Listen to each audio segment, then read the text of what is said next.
My name is Rachel, and I'm 37 years old. I'm happily married to my wonderful husband, Paul.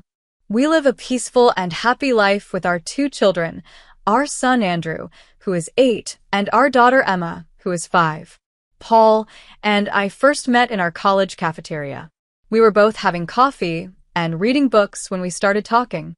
That simple chat turned into a strong and special connection. Paul was always calm and kind. He would listen to me with so much care, and I felt safe and comfortable with him. Over time, we became close friends, and I realized I couldn't imagine my life without him. One day, under some beautiful blooming trees, Paul shyly gave me a ring and said, "I want to be with you forever." His words were so honest and sweet. I nodded yes with tears in my eyes. Since the day we got married, we've shared true happiness together. When our son Andrew was born, Paul cried with joy and softly said, "He's our treasure." Andrew is full of energy and loves being outside. We go on family picnics every weekend, and watching him run around makes me feel so happy and proud. A little while later, Emma was born. She was fragile and had a health condition from birth. At first, we were very worried, but Paul and I worked together and promised to support her through every challenge. Andrew, her big brother, loves her so much. He always says, "I will protect Emma." Seeing their love for each other brings me so much joy. There's one more person who means a lot to me, my grandmother, Kathleen. She is full of kindness and grace, and I've admired her since I was a little girl. My mother, Emily, divorced my father when I was young. When I was still very young, my mom got divorced and quickly married a man named Brian. They had a daughter together, my half-sister Betty. As my mom focused more on her new family, I started to feel left out. My mom and stepdad gave Betty lots of love and attention, but I often felt ignored. On family shopping trips, Betty would get new shoes, while I was told, "The ones you have are still good." It made me feel like I didn't matter as much. But my grandmother Kathleen always made me feel special. She gave me warm hugs and would say, "Rachel, you are my precious granddaughter." When I felt sad or lonely, I always found comfort at her house. The love I hoped to get from my mom, I often found in my grandma instead. Her home was like a safe place for my heart. Even during big life moments like my wedding and when I had my children, my mom, stepdad, and Betty didn't show much interest.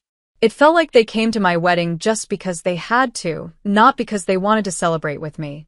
My mom didn't say anything about my dress or the plans I made, which left me feeling invisible on what should have been a happy day. When my son Andrew was born, my mom still seemed to care more about Betty. She brought Betty to the hospital right after I gave birth, but didn't show much excitement about meeting her new grandson. Betty asked about the baby, but she didn't seem truly interested, just curious, like it didn't really matter to her. I wanted so badly for my mom to see my child with love and pride, but her attention stayed on Betty. I felt lonely and left out, even around my own family. It was like my mom, Brian, and Betty were their own little group, and I didn't belong in it, no matter how much I loved and supported them. It took me a long time to accept this. I thought about it over and over again, trying to make sense of it, but I never really could. In time, I started to step back and look at my family from a different point of view. But through all of this, my grandmother Kathleen stayed by my side. She was truly happy for me. When I told my grandmother Kathleen that I was getting married, she cried happy tears and said, "Congratulations, you made a wonderful choice." Her words touched my heart so deeply, I almost cried too. I could feel how much she truly wanted me to be happy, and her kindness stayed with me. When I introduced Paul to her for the first time, she welcomed him with warmth. She noticed he was a little nervous, so she held his hand and gently said, "Please take good care of Rachel. I'm counting on you." Paul smiled shyly and thanked her with real feeling. In that moment, I could feel how much she loved me and how much trust she was placing in Paul. When Andrew and Emma were born, her joy was beyond anything I expected. She loved them deeply. When Andrew took his first steps, Kathleen cried happy tears and cheered, "Look, he can walk now."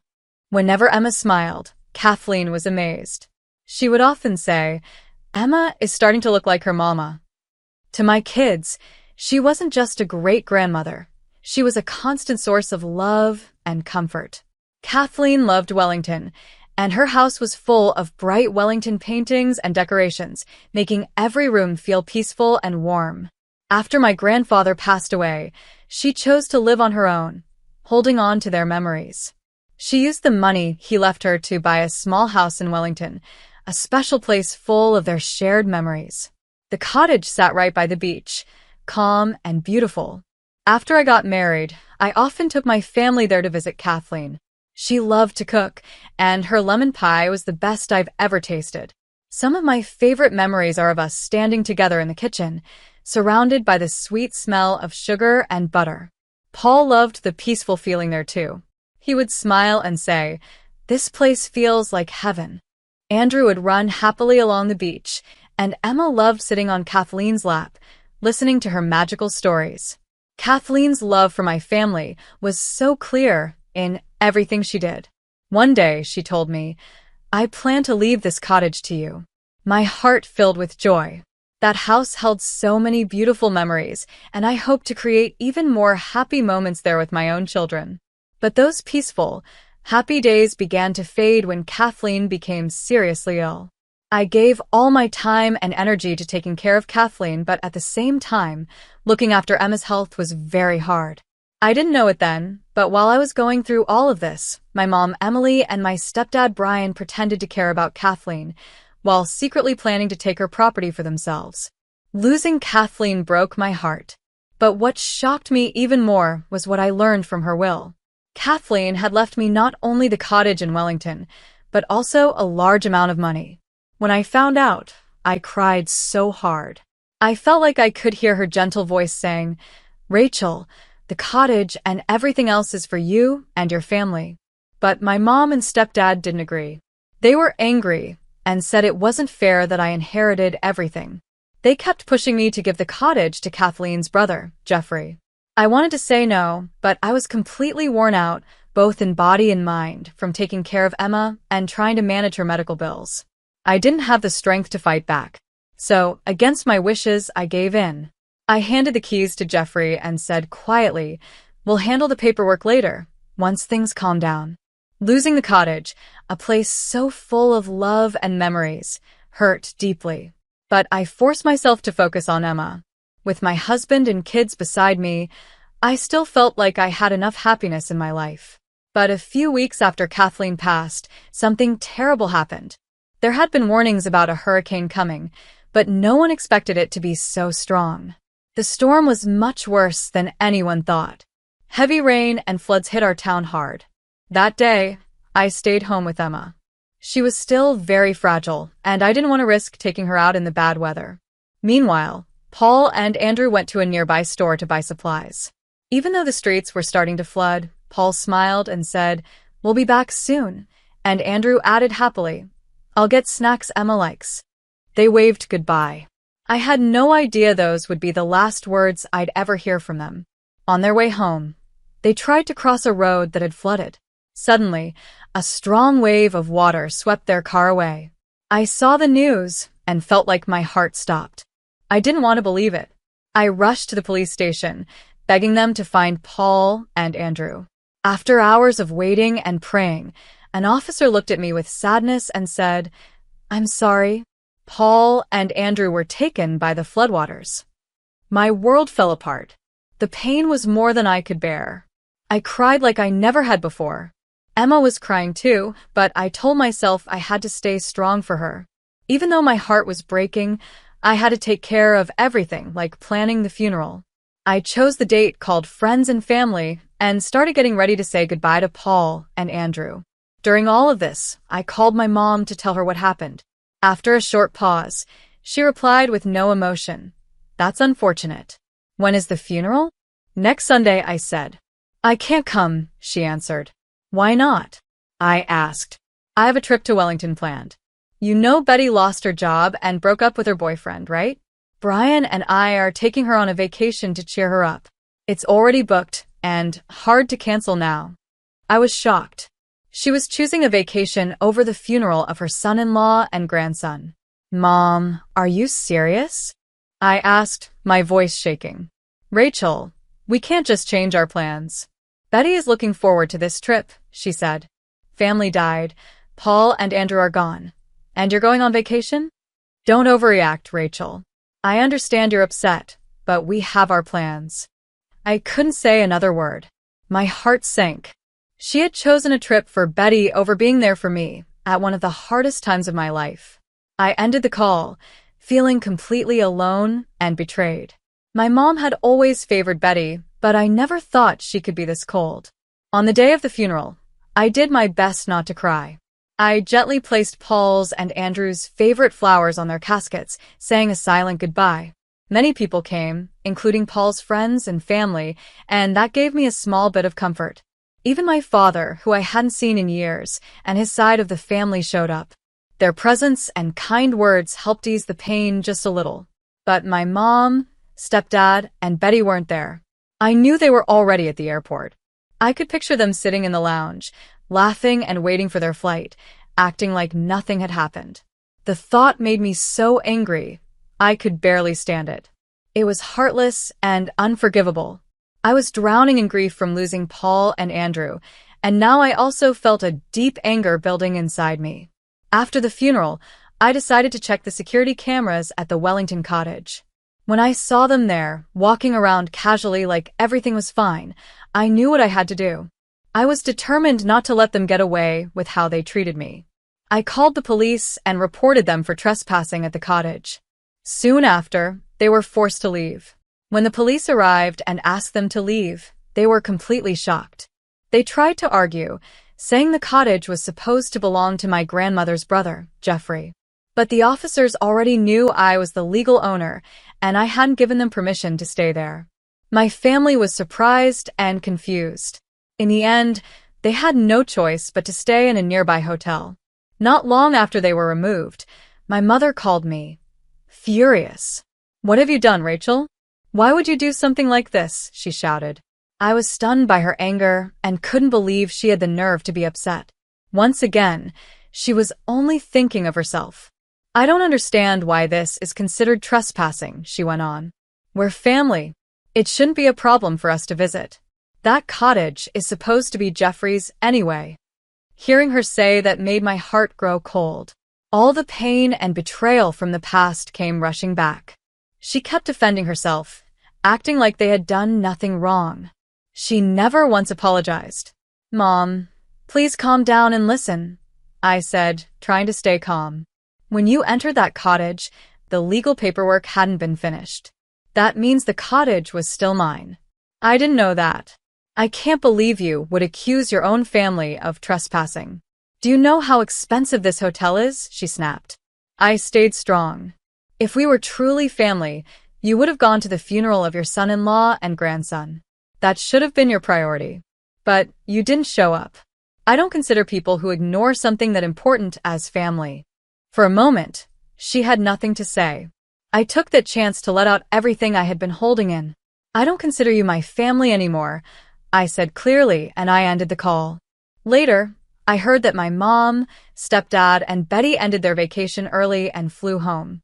They had probably planned to stay at the cottage for a few more days, but now they had to spend money on hotel rooms instead. Honestly, it felt fair. After everything they had done, they finally had to deal with some consequences. Even after returning home, my mother kept blaming me for everything. Despite how she had ignored my pain and acted selfishly, she kept sending me angry messages saying, "You really did something awful by turning on your own family." I chose to ignore her messages. Over time, her words stopped having any effect on me. My heart had completely shut off from them. Paul had always been the main person earning money in our family. He made sure we lived a comfortable life. For years, I had sent money to my parents, especially because my mom often asked for help and my stepdad sometimes demanded it. Deep down, I never felt I had to help them. It just felt like it was expected of me.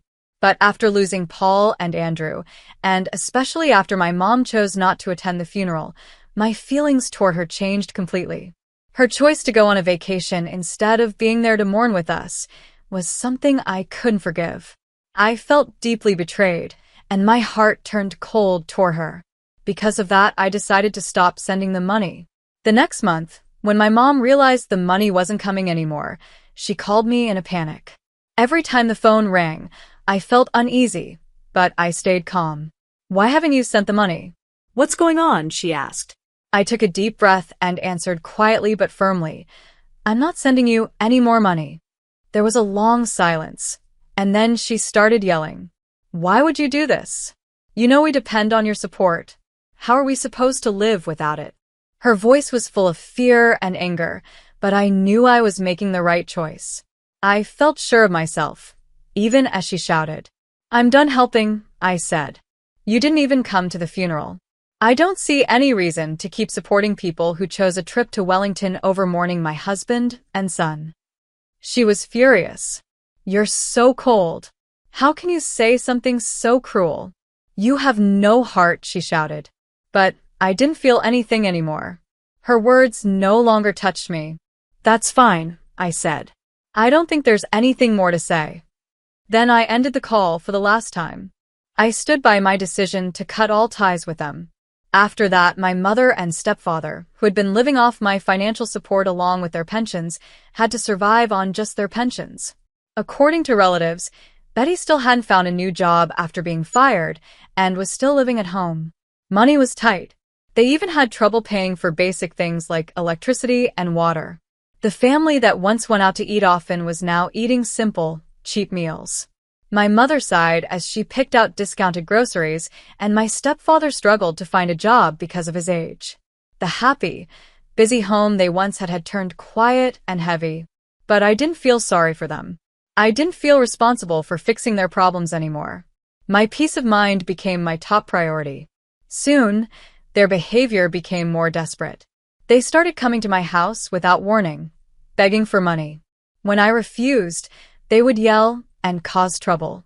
I was scared of their surprise visits, so I changed my locks and installed security cameras. Every time the doorbell rang, I felt nervous. I often pretended I wasn't home. I didn't feel safe in my own house. Every small sound at night made me anxious, and I began losing sleep. One day, my mother tried to sneak into my house again. I called the police right away. When they arrived, she was arrested on the spot. That incident gave her a criminal record. Both my mother and stepfather lost the trust of others. With criminal records, they couldn't get jobs or take out bank loans. Without income, their financial problems got worse. Even with all of that happening, I didn't feel any sympathy. My heart was completely closed off to them.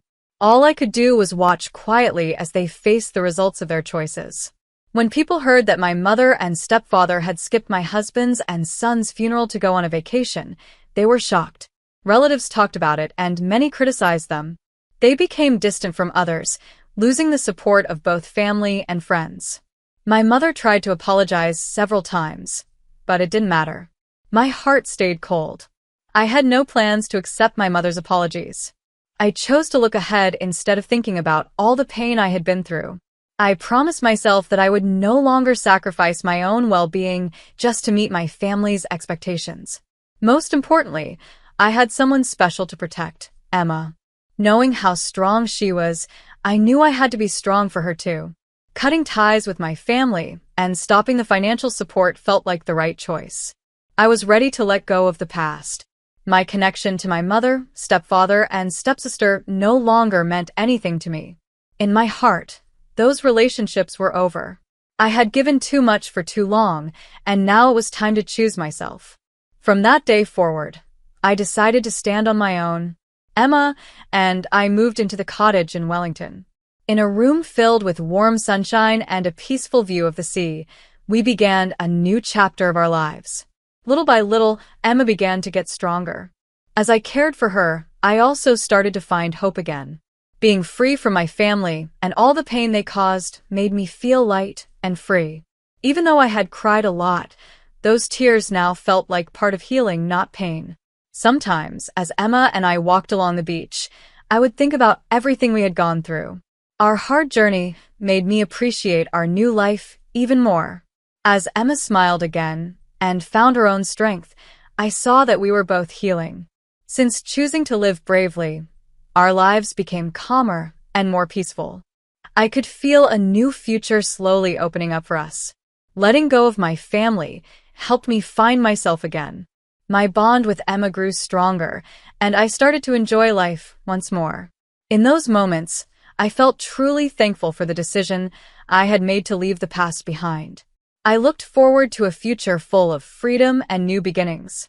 Feeling proud of how far I had come, I promised myself to keep moving forward, one steady step at a time.